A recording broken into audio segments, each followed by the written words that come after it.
بسم اللہ الرحمن الرحیم۔ میں پہلی دفعہ میڈیا کے سامنے اپنے ہسبینڈ کے بارے کچھ حقائق بیان کرنے کے لیے آئی ہوں۔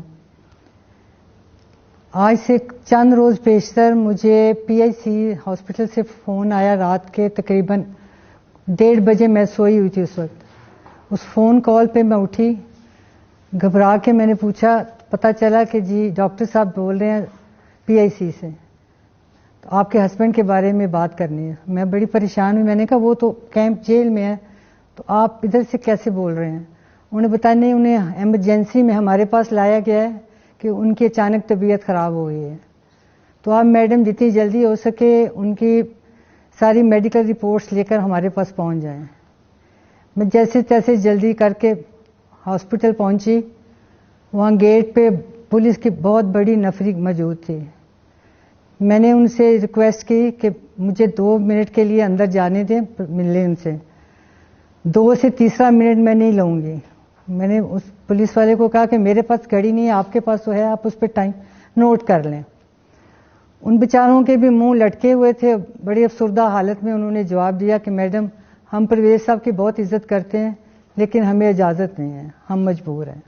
میں نے کہا پھر بھی اندر پوچھ تو آئیں ایک دفعہ جا کے۔ ان میں سے 1-2 لوگ گئے، وہ پھر واپس آ کے کہتے ہیں نہیں میڈم اجازت نہیں ملے۔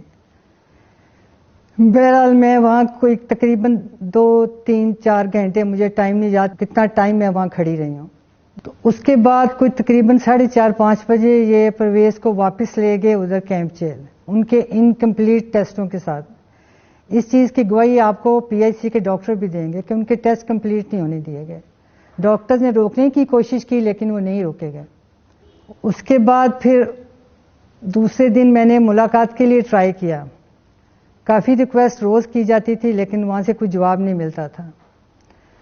پھر ایک دن یہ کہا گیا کہ ٹھیک ہے میڈم آپ کل آ جائیے گا اتنے بجے، ہم آپ کو ملوا دیں گے۔ جب میں وہاں گئی تو گاڑی میں یقین کریں کوئی 3 سے 4 گھنٹے تک مجھے بٹھایا گیا۔ کبھی ایک آتا تھا باہر کہ جی ابھی اوپر سے سر سے بات کر رہے ہیں، ابھی آپ کو ملا دیتے ہیں۔ پھر آتے تھے جی آدھے گھنٹے بعد ملائیں گے۔ پھر جی ابھی سر نے دوسری جگہ بات کرنی ہے، آپ میڈم تھوڑی دیر انتظار کریں۔ میں نے کہا میں بیٹھی ہوں، آپ میں رات تک بیٹھی رہوں گی، جب بھی آپ کہیں گے تو میں ادھر بیٹھی ہوں، کوئی فرق نہیں پڑے گا۔ اس سے پھر یہ ہوا کہ فائنلی آ کے انہوں نے مجھے کہا کہ نہیں آپ گھر چلی جائیں، وی آر سوری، ہم نہیں ملا سکتے۔ یہ مجھے ایگزیکٹ یاد نہیں کس دن کی بات ہے۔ اس کے بعد پھر میری آج صبح ملاقات ہوئی ہے ان سے۔ الحمدللہ آج جب ان سے ملی تو وہ فزیکلی تو مجھے کافی ویک نظر آئے ہیں، لیکن ان کا جو حوصلہ اور وہ اللہ پہ توکل مجھے ان کے نظر آیا، وہ میرے دل کو دیکھ کے کافی تسلی ہوئی کہ وہ مجھے یوں محسوس ہوا کہ اتنا ان کا توکل اللہ کی ذات پہ پہلے نہیں تھا جتنا اب اس جیل میں آنے کے بعد مجھے محسوس ہوا۔ جب میں نے ان سے پوچھا کہ اب آپ کیا سوچ رہے ہیں، تو اس پہ انہوں نے مجھے بتایا، میں سمجھنا چاہ رہی تھی کہ اس جسمانی اور ذہنی تشدد کے بعد اب ان کی اپنی ذاتی کیا سوچ ہے، وہ کیا چاہتے ہیں۔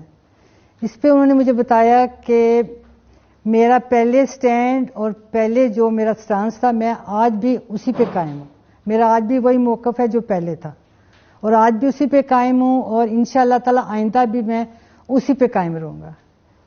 یہ ساری فیملی کے لیے بھی میرا یہی پیغام ہے اور باقی لوگوں کے لیے بھی یہی ہے۔ اس پہ شکر ہے، میرے دل کو کافی تسلی ہوئی۔ لیکن جو انہوں نے مجھے جیل کے حالات بتائے وہ میں آپ سب کو بیان کرنا چاہتی ہوں کہ جو جیل میں پنجاب کی ساری جیلوں میں جب مجھے پتا چلا ہے کہ ہر قیدی کو سی کلاس قیدی کو، وہ بھی سی کلاس میں ہے، کوئی اے بی کچھ نہیں ہے، کوئی بھی بندہ وہاں سے چیک کر سکتا ہے۔ جس کسی کو بھی میری اس بات پہ ذرا سا بھی شبہ شک ہوئے وہ وہاں سے بآسانی چیک کر سکتا ہے کہ میری اس بات میں کتنی سچائی ہے۔ اور سی کلاس سے مراد وہ ہے جو کہ پاکستان کے پنجاب کے ہر شہری کو، سی کلاس والے کو جو سہولتیں میسر ہوتی ہیں ان کو وہ نہیں دی گئیں۔ میرا صرف یہ سوال ہے، میں یہ جاننا چاہتی ہوں، 77 ایئر ان کی ایج ہے، اس شخص کے ساتھ یہ ظالمانہ سلوک کس لیے کیا جا رہا ہے اور یہ جبر و استبداد کس وجہ سے؟ آخر ان کا قصور بتائیں، اتنا بڑا کیا قصور ہے، اور یہ ہماری سنوائی کیوں نہیں ہو رہی، اس کی کیا وجہ ہے؟ کہیں داد رسی نہیں ہو رہی۔ میں صرف اس وجہ سے سامنے آئی ہوں کہ اس چیز کا مجھے کہیں سے کوئی جواب تو دے کہ کیا وجہ ہے یہ سب چیز کے، کہ جو بنیادی حقوق ہیں عام شہری کے، ان کو عام شہری سمجھیں، عام قیدی سمجھیں۔ عام قیدی کے طور پہ تو ان کو سہولتیں ملنی چاہیے یا نہیں چاہیے؟ مجھے صرف اس چیز کا جواب چاہیے کہ یہ سب کس لیے ہے۔ اور شکر ہے اللہ کا، الحمدللہ ان کا توکل اللہ تعالیٰ کی ذات پہ مجھے دیکھ کے بہت خوشی ہوئی ہے کہ وہ ان کا بہت سٹرونگ ہے۔ پتہ نہیں اللہ جانتا ہے کس وجہ سے ہو گیا، کیسے ہو گیا، یہ اللہ کا ہی کرم ہے خاص ہمارے پہ، اور اس کے علاوہ تو اور کچھ نہیں نظر آتا۔ ہم تو گناہگار سے لوگ ہیں، اور میں اس کے آخر میں مجھے جو ان کا توکل، ان کا بات چیت کا انداز دیکھ کے جو سمجھ آئی ہے وہ یہی سمجھ آئی ہے جو میرے ذہن میں بار بار قرآن پاک کی یہی آیت آ رہی ہے، وَأُفَوِّضُ أَمْرِي إِلَى اللَّهِ، کہ میں اپنے معاملات اللہ کے سپرد کرتا ہوں۔